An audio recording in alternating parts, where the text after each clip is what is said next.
Hello বন্ধুরা, আজকে আরেকটি নতুন ভিডিও নিয়ে আসলাম। ক্ষীরত কাতলা। ক্ষীরত কাতলার জন্য প্রথমে আমরা দিয়ে দেব লবণ, তারপর দিয়ে দেব গোলমরিচ, তারপর আমরা এটা 10 থেকে 15 মিনিট মেরিনেট করে রেখে দেব ভালো করে মেখে।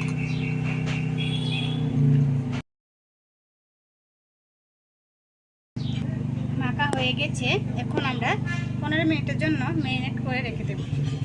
ক্ষীরত কাতলার জন্য যে যে উপকরণগুলি আমাদের লাগবে: টমেটো, পেঁয়াজ, আদা, রসুন, কাঁচা লঙ্কা।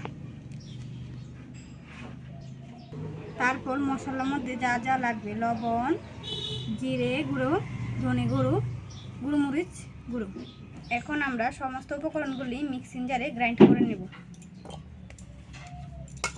টমেটো, পেঁয়াজ, আদা, রসুন, কাঁচা লঙ্কা।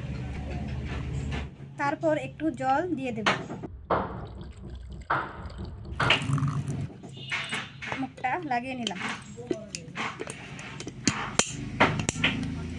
মশলা গ্রাইন্ড হয়ে গেছে।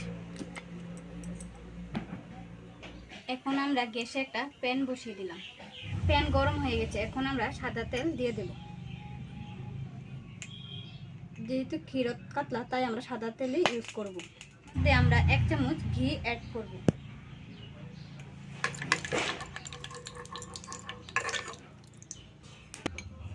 তেল গরম হয়ে গেছে, এখন আমরা মাছগুলি দিয়ে দেব।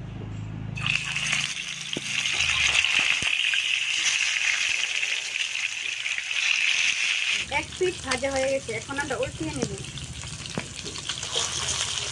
মাছগুলি সাবধানে ভাজবেন, যাতে হলুদ অ্যাড করা হয়নি, ভেঙে যাওয়ার চান্স থাকতে পারে।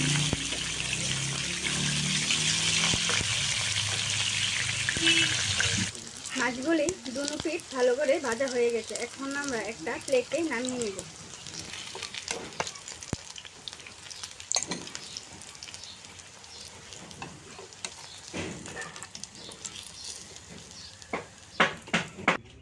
ফোড়নের জন্য এখন আমরা এলাচি, দারচিনি, গোলমরিচ ও তেজপাতা দিয়ে দেব।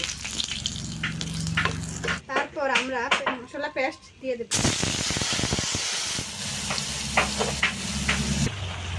এখন আমরা মশলাগুলি দিয়ে দেব। জিরে গুঁড়ো, ধনে গুঁড়ো, কালারের জন্য লঙ্কা গুঁড়ো ও লবণ স্বাদ মতো।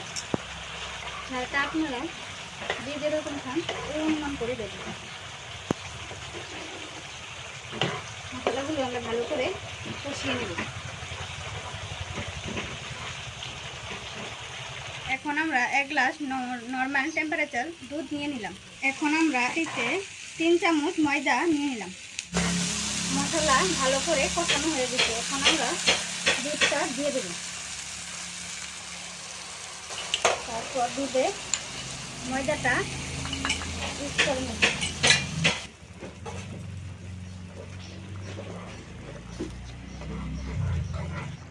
এখন আমরা মাছগুলি দিয়ে দেব।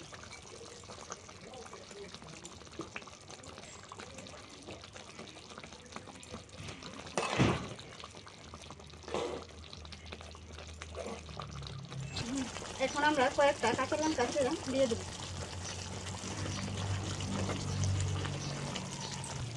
এতক্ষণ ধরে আমার ভিডিও দেখার জন্য আপনাদের সকলকে ধন্যবাদ। যারা ইউটিউব থেকে দেখছেন সাবস্ক্রাইব করবেন আর কমেন্ট করে জানাবেন। যারা ফেসবুক থেকে দেখছেন লাইক, কমেন্ট, শেয়ার ও ফলো করে দেবেন। এখন আমরা গরম মশলা দিয়ে নামিয়ে নেব।